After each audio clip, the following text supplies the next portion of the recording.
C'est l'armée haïtienne qui a infligé à Napoléon sa première grande défaite. Personne ne connaît la bataille de Vertières et pour cause, elle a été rayée de l'histoire de France. La bataille de Vertières s'est déroulée le 18 novembre 1803 dans le nord de la colonie de Saint-Domingue qui a été renommée Haïti après l'indépendance. Cette bataille est la toute dernière bataille de la guerre d'indépendance haïtienne qui a duré 13 ans. Elle a commencé en 1791 et elle a entraîné des dizaines de milliers de morts. Cette révolte a permis l'abolition de l'esclavage en 1794. Mais Napoléon Bonaparte, dès qu'il prend le pouvoir à Paris, veut rétablir l'esclavage. Et d'ailleurs, écoutez ce qu'il écrit à l'époque, donc je lis: « La décision de détruire l'autorité des Noirs à Saint-Domingue n'est pas fondée sur des considérations de commerce et d'argent, mais sur la nécessité de bloquer à jamais la marche des Noirs. » Donc, en 1802, il envoie 30 000 soldats sous les ordres du général Leclerc, qui est le beau-frère de Bonaparte, puisque Leclerc a épousé Pauline Bonaparte. Et Leclerc doit reprendre le contrôle de l'île et surtout rétablir l'esclavage. Le général Leclerc sera assez vite terrassé par la fièvre jaune et il sera remplacé par le général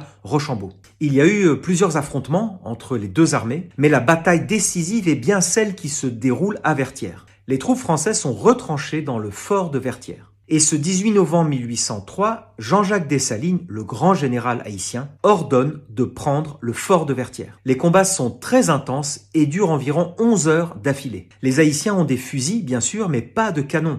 Or, les Français ont amené des canons depuis la métropole et ils tirent sans répit des boulets sur les Haïtiens. La résistance des troupes est vraiment héroïque et la stratégie menée par Dessalines oblige finalement Rochambeau et ses troupes françaises à capituler.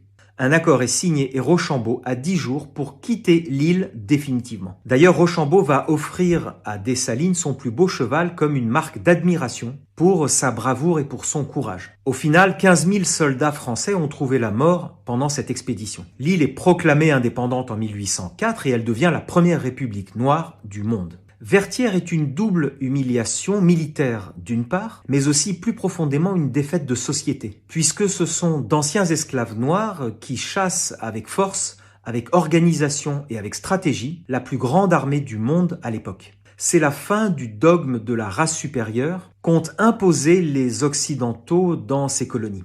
Je pense que cette bataille de Vertières doit être enseignée dans les écoles, mais dites-moi en commentaire comment faire pour intégrer cette bataille dans les livres d'histoire.